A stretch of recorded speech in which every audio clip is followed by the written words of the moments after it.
edition of Cooking for Critters with Clarissa. Today we are going to do something so indulgent. We are absolutely going to spoil our canine companions with this recipe today. So whether it's for one of their birthdays or their gotcha day or their anniversary with you, or even if you wanted them to have a holiday special treat when you're having family over, to also include them in those celebrations. This is going to be the ultimate spoiled dog cake, birthday cake, if you will. And you can do this recipe in any sort of pan that you would like. We're going to show you a couple of the pans that I have at our house. We have this dog pan. You can get super creative if you're decorating it when it's in this shape. We also have a dog bone shaped pan that we can use, but we're not going to do that today. Because as I said, this is a super indulgent cake. We want to make this a super special occasion for our dogs. I'm going to do a 2-tier cake. So I'm going to have two pans, two round pans. You can do this with square as well. One's a little bit smaller than the other. We'll put batter in both, and then once they're cool, we can decorate them and stack them together. And we'll show you that at the end of the video as well. So to get started today, we're going to use some very simple ingredients. In fact, there's only 7 ingredients for this recipe. And again, as I said, super indulgent. So we're using all organic ingredients today. It's just like I said, it's a preference because a super special day. So we have 1 cup of flour, half a teaspoon of baking soda. We have 1 cup of canned pumpkin. We have 1 egg, half a cup of applesauce. Again, organic, but this is also plain applesauce. No cinnamon, no added flavor, just plain applesauce. And with this and the pumpkin and the 1/4 cup of peanut butter, you can use your own homemade ingredients too. So if you make homemade peanut butter, if you make homemade applesauce without sugar, without cinnamon, without nutmeg, allspice and cloves, whatever else you might put in it, very plain applesauce, and your own pumpkin, again, very plain, you can use those ingredients here instead of store-bought ingredients. These are organic store-bought ingredients. So a 1/4 cup of creamy organic peanut butter. The only ingredients in this peanut butter are peanuts and salt. So be sure you're looking at those ingredients. You do not want to put anything in here that could potentially harm your critters. And last but not least, we have 1/8 cup of vegetable oil. So 7 ingredients: flour, baking soda, an egg, pumpkin, applesauce, peanut butter, and oil. It's all you need for this recipe. You will need your oven set to 350 degrees, and you will want to prepare your pans. So what I like to use is a spray, and this is a food release spray. You can use however else you prepare your pans. I like a nice quick spray in there. I don't add any extra flour to that, and I also don't put down parchment rounds. What I've found when baking for dogs or other critters is that the recipes come out, the batter is a little thicker than what it might be for a sweetened product that we want to serve to humans. So the thicker batter doesn't seem to hold on as tightly to the bottoms and sides of the pans. So just a light spray on that, and your pans are all set. For this recipe, I'm going to hand mix the ingredients. As I said, there's 7, there's not that many. So I have my trusty rubber spatula. This is the dog one. I have a cat and flamingo ones and rabbits, of course.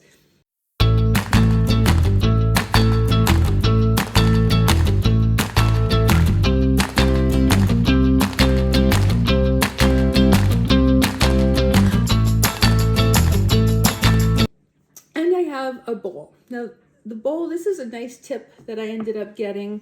If you can put your hand in here while you're mixing, it's going to put less pressure on your arm. And so your arm won't get as tired if you're mixing. If you can hold it with your whole hand instead of just like with a fist. So you have a more relaxed shape holding your bowl. It's going to relax your arm as well.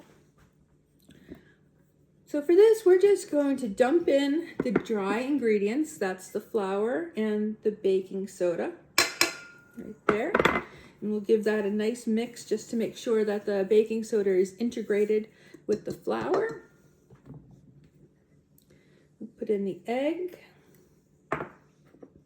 the oil. And I'm doing it this way for a very particular reason. I want you to be able to see things get in there. When I applesauce of the peanut butter, I'll have to put the bowl down so that I can scrape those out of their glass bowls. Whoa, everything else just kind of fits right in there. Cooking for me is messy. I know I'm going to make a mess. I have this great apron, so that's going to help protect my clothes, but I do anticipate making a mess when I cook. Accidents happen, people get distracted, people get tired.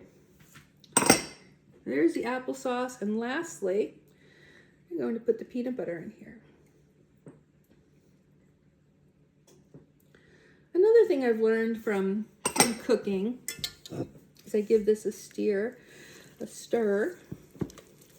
Things don't always come out perfect. Sometimes you just have to make the best of what you're doing. And that's okay. I say we aim for tasty, not perfection. Sometimes we get lucky and we get both. So you can see how this is blending in here. With this type of bowl, it's going to have a little indent in the bottom. So you really want to make sure that you're scraping all of that up. So you're getting the flour and the baking soda mixed in with those wet ingredients. And absolutely, you could do this with a hand mixer. You could do this in your stand mixer. Sometimes I just like the quietness of not using any of the small appliances. It's just kind of nice to be one with the cooking, if you will. Okay, you can see that's a very light pumpkin color in there. And now we have our 2 baking pans. I'm just going to move some of this stuff out of the way. There we are. And again, holding it my full hand here. Let's do this. There we go. So because we have 2 different sized pans, you don't want to split this batter equally. You want to split it pretty much 1/3 to 2/3. And I know some of you might be saying, help, I want exact measurements, I want exact scoops, I want to know exactly how to do it. How you're doing it is going to be fine.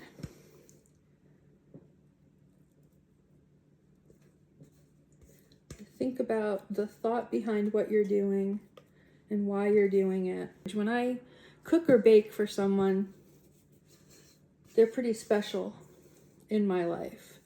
I won't go through time and energy and ingredients, let alone the mess, for just anyone. So if I cook for you, if I bake for you, you're a dear friend. And I think that's true with these videos too. I love doing these videos for people who love their critters just as much as we love our critters and want to do something special and tasty for them. We can give back to them in this little tiny way, and how they give back to us every day, whether they're waiting at the door for us, whether they're peeking out of their hutch to say, hey, where's my treat today? And even if they're waking us up at 2 a.m. with a clawed paw to the cheek to say, I'm a cat, I'm nocturnal, please feed me now or else. They do show their love in different ways, and this is just a nice, easy way for us to do it for them, especially if we enjoy baking for ourselves. what I've done already is I have had something in the oven for another friend of mine. And so the oven's already set to 350.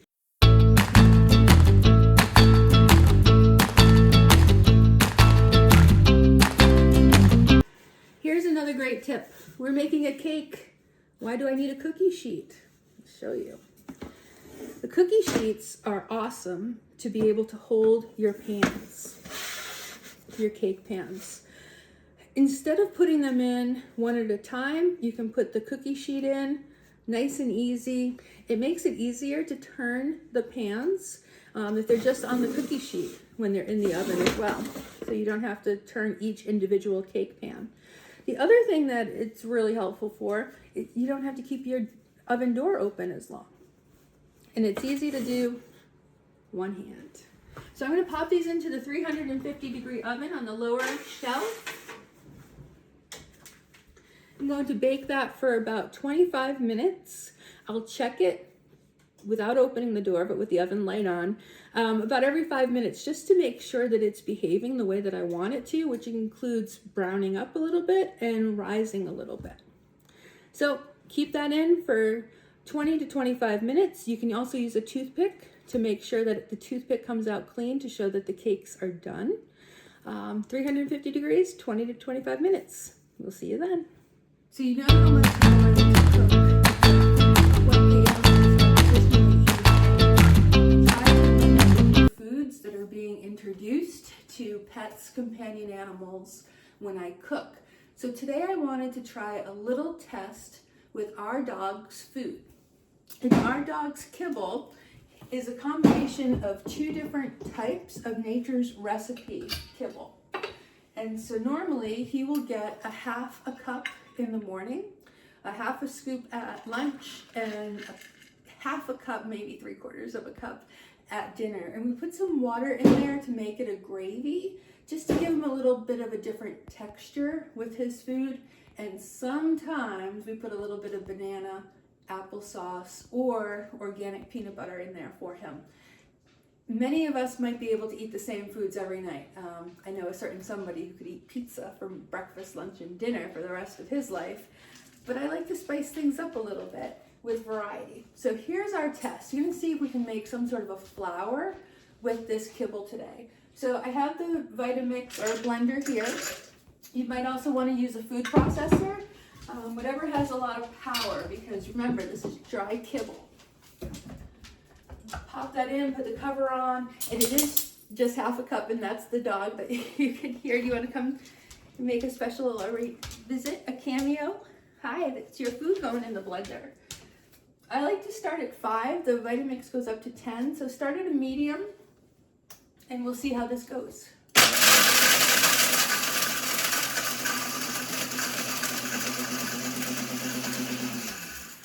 Hopefully you could hear the difference from when it first started to get all that kibble to at the very end, where now we have a powdery mix. And I'll bring this a little closer for you to see so that you get a sense of the texture. Just be warned, it's going to smell a little bit more concentrated too.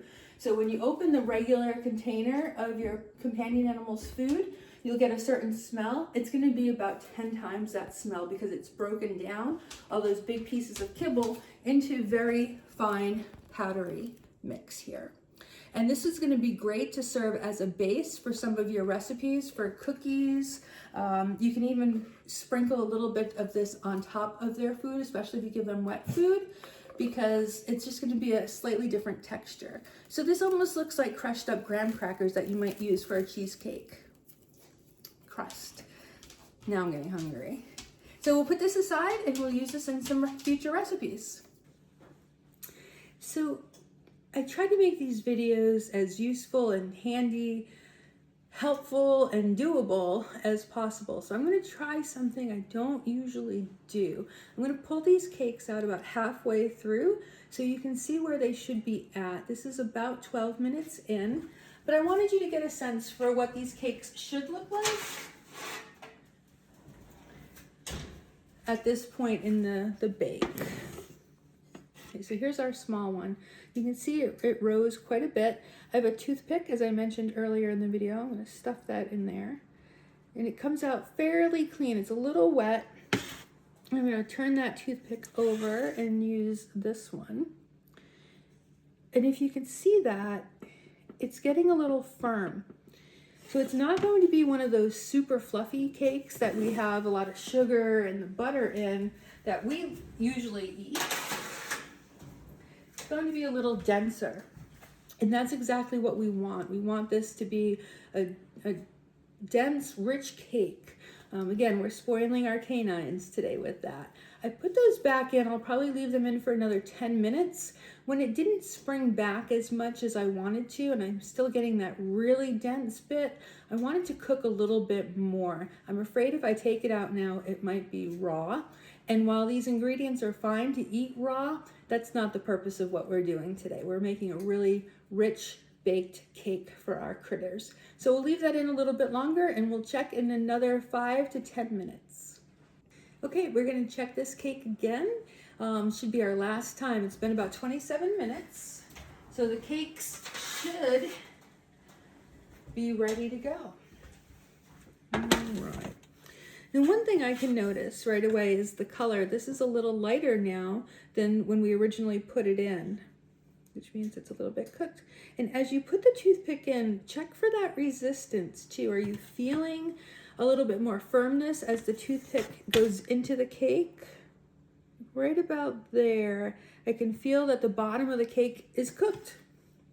So I'm gonna leave those out. I'm gonna put them on a cooling rack for about 10 minutes. Then I'll come back and we'll pop the cakes out and put them in the refrigerator to fully cool before we put the frosting on. So it's been about 10 minutes that these cakes have been cooling in their pan on a cooling rack. So now what I'm gonna do is try to flip them over. Oh, and that came out so easy. That's awesome. I love when things work out that way. They don't always, but when they do, take it as a win. Now this pan might look a little different for you. This is a springform pan. I choose to use these just because it's easier, and I have 3 different sizes of these. So use whichever pan you want, whether it's one of the decorating pans that you saw earlier, a springform pan, a smaller round pan, square. You'll see that this recipe made these 2 pan sizes. So you can double the recipe, you can triple it, especially if you have a big breed dog like a Great Dane, a Newfie, or maybe even a Leonberger. Who knows? So the springform pans are nice. They release very easily. And then you got this small cake. You can see the bottom of it. So it's nice. And I really wish you could smell it because it is so good with the applesauce and the pumpkin in there. It smells delicious. So what I didn't do when I put the batter in is I didn't smooth it out. So you can see all these little nooks and crannies here. So you have a couple of choices. One, you can leave it that way and just frost over it and not worry about it at all. Or 2, you can slice it and make it a nice even cake. Let me try to do that, even though it's still a warm cake. I'll try to show you what I mean by that. So when you're looking at the side of the cake here, you can see that there's some raised parts and then there's some lower parts. So you're gonna try to find the lowest part on the cake, and for me, that's this one right here. I'm right-handed, so I wanna keep that lowest part to the right. And I'm gonna set my knife just under this. If you happen to be a very avid baker, you might have a cake leveling saw. I have one of those, but it's in the cabinet behind me. And I want to make sure that we're all doing this with what we have in our kitchen. So try to level that off and go through. And now what I like to do is I keep the knife still and just keep moving it where it is, but I move the cake. So the knife stays at a certain level, but the cake is moving. So I'm just moving the knife in the same direction, back and forth, but the cake itself is only moving in that direction. It's not moving across the cake. And I'm turning the cake to help make sure that all of it is level. Now that I've gotten around the entire cake, I'm going to keep my hand very lightly on the top and away from the knife and just go through to make sure the middle of the cake is also sliced. And notice I'm not going all the way through to the other side of the cake because I'm going to use that knife to help pull the top off of that cake. And now we have a very nice, even and leveled cake top to be able to do the frosting with. You've seen cake pops for humans. You can also do that with this. Any extra cake that you might have, you can turn into cake pops or put them in the freezer, or just put them back in the oven and let them cook a little bit more to get more of a kibble crunch to some of the cakes that you've made. So I'm going to let these cool some more before frosting, and I'm going to leave this larger cake, the bottom tier of the cake, all undulated like that. And we'll fill it with frosting and then use this nice level cake for the top.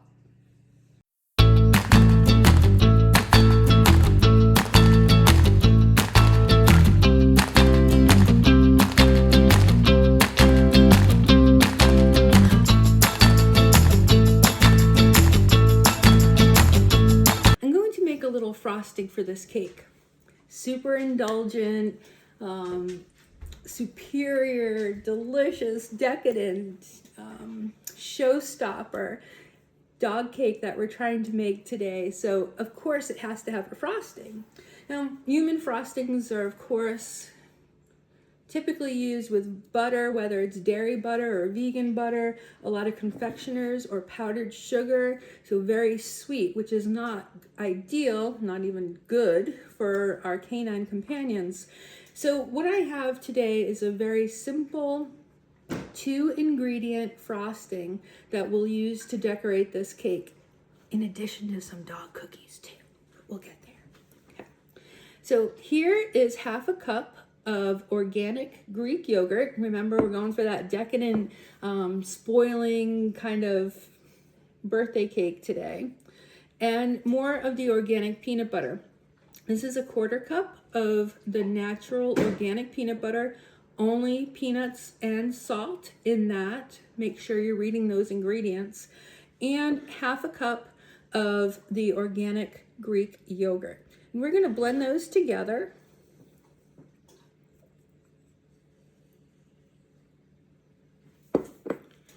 And this is it, folks. This is our very simple, ultimate spoiled dog cake frosting. Now I'm going to do something extra special when we get to actually decorating the cakes, but our cakes are still cooking, so we'll have to wait a little bit for that. Once the cakes are out of the oven, you'll also want to cool them down before putting this frosting on, because it is just the Greek yogurt and the peanut butter. It will melt and start to slide off. And since we have that 2-tier cake going on today for our spoiled dog who's on the kitchen floor here, we want to make sure those cakes are nice and cool before we decorate them. Now, you could see when I started, it was pretty liquidy. And you're probably thinking, as I was, how is that going to stay on the cake? But now it really has that consistency of a buttercream or a Swiss meringue type of frosting. So that's going to be ideal to spoil Skipper with later today. Okay, now for me, this is the fun part. This is where we get to decorate the cakes and really see all this work that we put together be a showstopper for our canine companions. So what I have here is a clear pastry bag. Like I said, this is the ultimate indulgent, spoil your dog kind of cake. So we have multiple ways that we can decorate this. I like using a piping bag with this little tool, and we can make some really cool decorations on it. My cake is going to be decorated in several different ways to show you options, so it's probably not going to be the most pristine cake you've ever seen, but I want to be able to show you options, some things that you can do with the cake. What I'm doing with this piping bag is just trimming off the end so that the pipe will actually fit in here, the piping nozzle. You're going to add another tip here. Fold your piping bag over. This way, when you're putting in your frosting, whether it's for our canine cake today or another cake that you're making for other people or even for yourself. There's nothing wrong with baking a cake for yourself, especially if it's chocolate. It keeps the frosting inside and allows you to pull this back up without getting messy. So another tip that I have, you probably have tons of water tumblers hanging around. I like to use this one because it's big with the piping bags size that I have. You can use a smaller one, of course, whatever fits.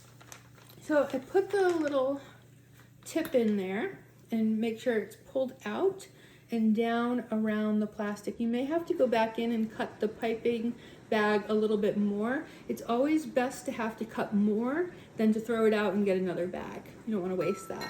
So then I put that right into the tumbler, and I get our frosting, which again is the peanut butter and the Greek yogurt, and I just want to make sure I give it another quick stir. You want to make sure too that you pick a piping tip that the frosting will fit through.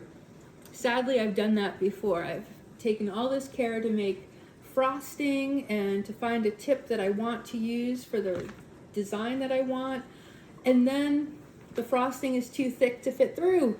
So that's not very helpful.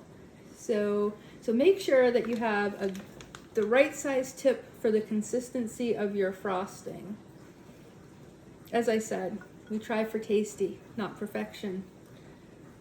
Some days we get lucky and we get it all.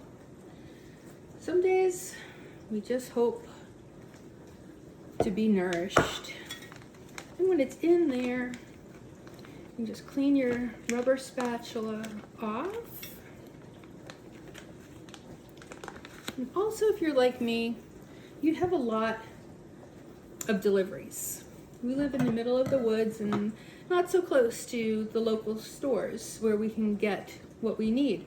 So we have a lot shipped in. You might have a piece of cardboard. Cardboard, small piece, might come in very handy at this point. I have this little rubber plastic bench scraper that I have several of these because I use them so much. But you can use a piece of cardboard for our next step that's going to be shaped with a flat edge like this, and you'll be all set. Now, we're going to pull our bag out, give it a little shake to make sure that the nozzle gets all the way down to the bottom, the tip gets down to the bottom. And I just like to smooth out the top for my own comfort. Now, if your frosting is really thin, it might be falling out of here, so be careful of that. We're done with the tumbler, but you can see that there's still lots of frosting up in here where the bulk of the frosting is at the bottom. This is where our little bench scraper or a piece of cardboard is going to come in very handy. Let me move this cooling rack out of the way. There we go. And now hopefully, let me see, here we go. We get a better angle on what I'm going to do. So I have the bench scraper with a piece of cardboard. I'm going to put it on the piping bag and push all that extra icing that made its way up to the top down towards the piping tip that we have there. And now this is what our bag looks like. Okay.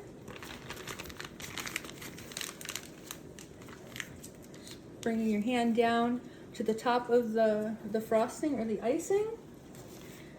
You can tell we're ready to go. So what I'm going to do, because we are doing this indulgent cake, I'm going to take a parchment round, and this is only to help ease the cake on and off. You could decorate it right on top of your plate or bowl, whatever you have handy. I'm going to use this spinning turntable to decorate, again, just so I can show you some different techniques. So I want to keep this parchment round down, and I'm going to put our first layer of cake on top of that. And then what I can do is very easily just pull this off, and the cake comes with it, and it doesn't make a mess of the turntable. Okay. Now remember, this bottom layer is our undulated cake. You can really see it pronounced here, and I'll turn this mechanism on so that you can see. There's lots of nooks and crannies here. So what I'm going to do is really a rough coating on this cake to kind of fill in those gaps and get us level. Okay. So it looks ugly right now. We're going to fix that. We have an offset spatula here. You can use a regular knife. Doesn't matter. But we're just going to very slowly and gently smooth that frosting out. And it doesn't look like it's going to cover all the nooks and crannies, but I'm going to show you another trick for that too. Okay, so we have the center of the cake is pretty much covered there. Now, what I'm going to do is a technique that I use with cakes for us. I'm going to create a little barrier on the outside of this lower level. I want to create a little wall. That way, whatever comes inside the cake, let me do this. There you go. You can see that there's a wall around the cake. It doesn't slip out. Now we already have a thin layer of frosting in there. It's typically called a crumb coat. And so we're going to leave that. Earlier today, I made some Canine truffles, and I used a bit of the banana, and so I still had this banana left over, and I thought, what a perfect addition to this cake for our spoiled pups. So what I'm going to do here, I'm going to take that little end piece off because I do want some consistency here. I want to slice, and you may want to slice this on a cutting board, so that you're making sure that there are no injuries. I'm doing this kind of on the fly, but I am being very mindful of where my thumb is and where the knife is and where the banana slices are gonna go. So I want to make the inside of this cake even yummier for Skipper. There we go. And we'll pop those down just a little, very light pressure there. Always have a chef's towel with my apron because, like I said, I make a mess. Okay, so there's our banana-filled cake layer. Now everything's looking pretty good, so I want to take the layer that we cut the top off of. Now, if you want a really flat top to this, turn this layer over and put that on top, and then just press down lightly. And then you can give it just a look by eye if it's level and where you need to press down maybe a little bit more, because remember we have that frosting on there, and that can help us with leveling this cake. There. You can also see that we didn't completely fill around that, so we'll take our cake tip and our frosting. We'll squeeze down some more, a little bit of that frosting there. And we'll go around the top layer. There. And we'll grab our offset spatula again. Ooh, I almost tried to leave that, which, you know, is not a bad thing, because remember, it's Greek yogurt and peanut butter. And we'll just smooth that out. This is where the turntable comes in really handy. You can set your offset spatula at a certain height and angle and use the turntable to help you get it all frosted. There we go.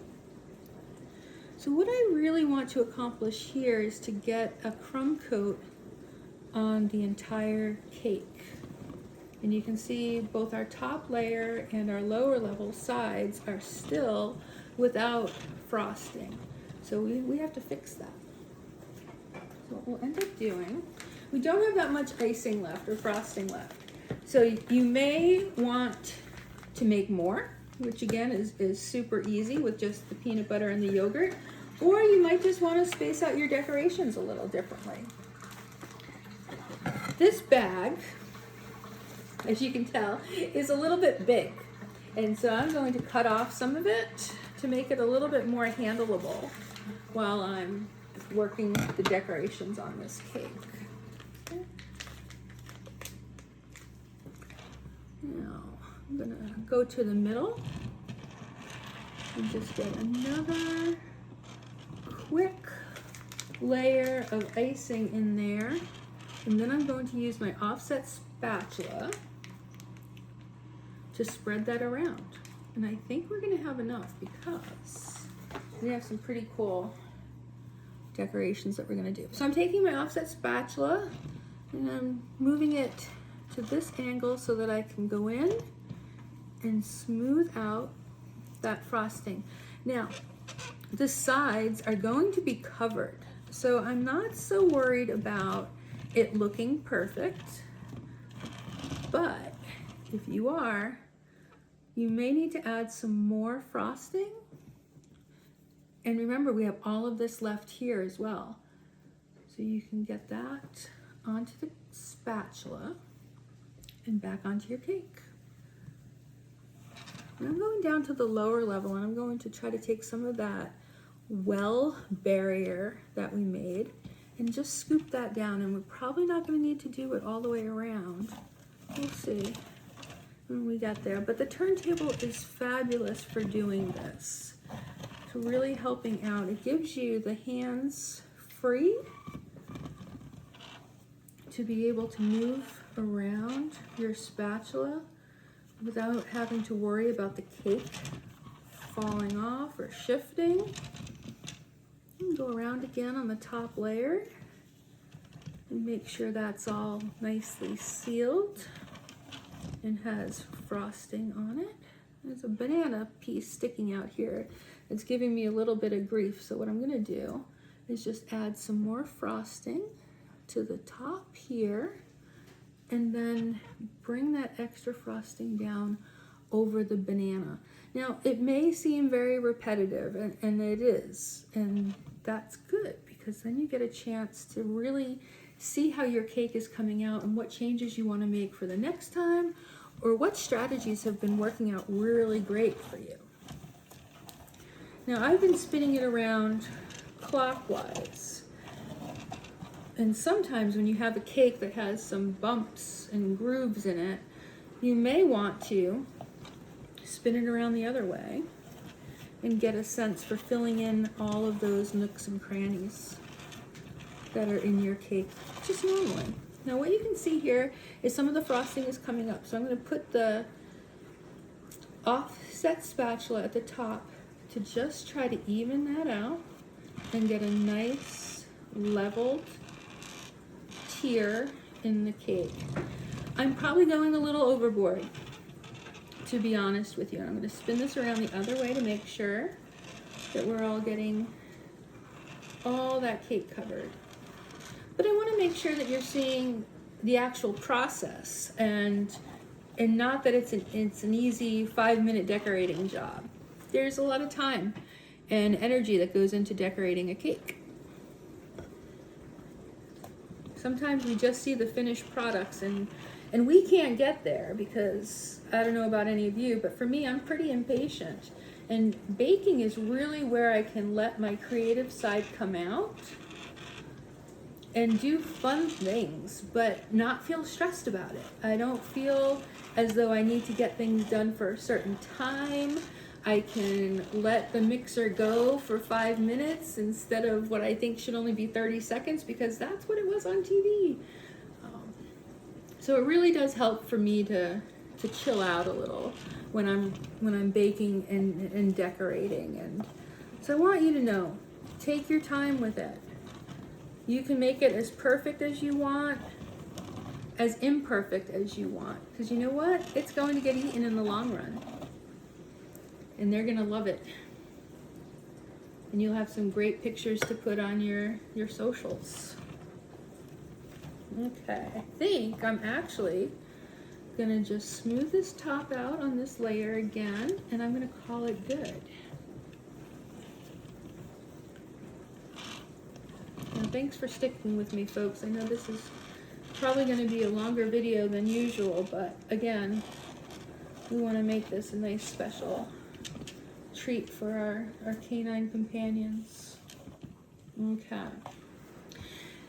Now, if you know me personally, you know that I love chocolate. My favorite type of cake is probably a red velvet.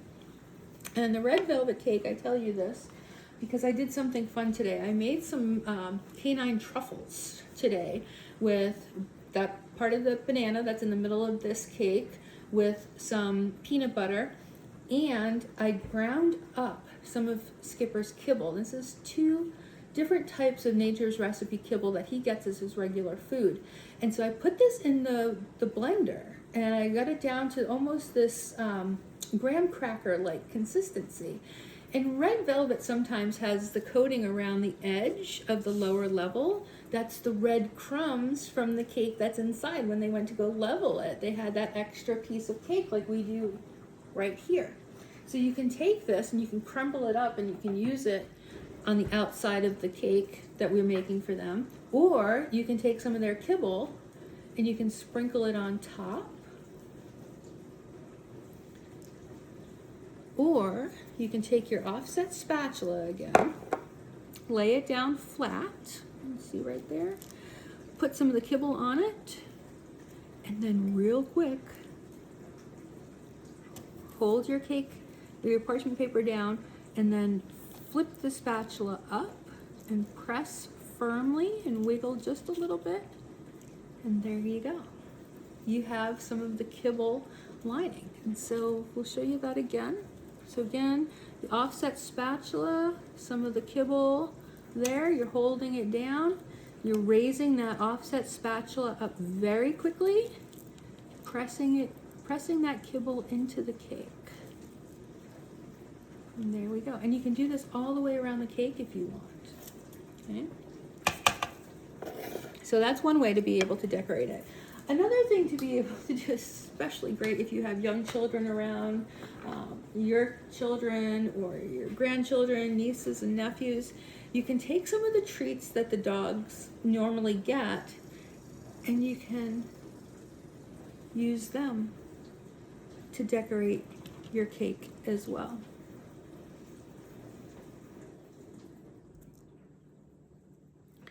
Now I'm just thinking that these slices that Skipper is going to get are going to be very small because there's a lot of goodies in here for him.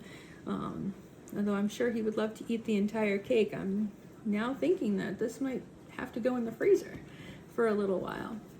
So you have these little tiny bones here, and you just want to press them in just ever so slightly to make sure that they're stuck on the bottom, but also on the side of that cake.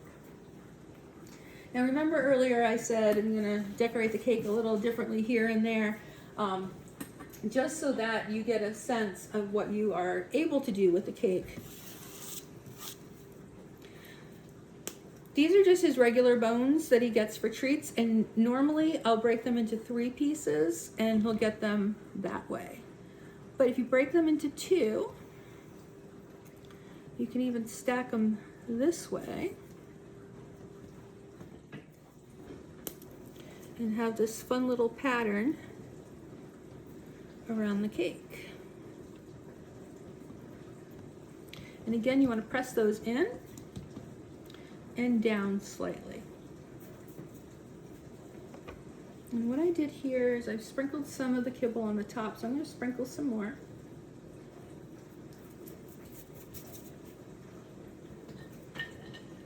And then we can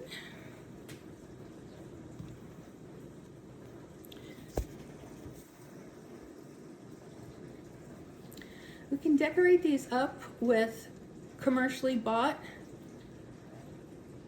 treats like I'm doing here. Or you can even hand make your own dog treats from other videos that I've shown you, from other recipes that you might find online, to be able to make an amazing, super spoiled, decadent, indulgent cake for your canine companions. Now, I want to show you one last little bit. I'm going to cover that and make sure Skipper doesn't get here. Because we put this on the parchment, you might want to put this on a different type of material. So I'm going to grab a plate.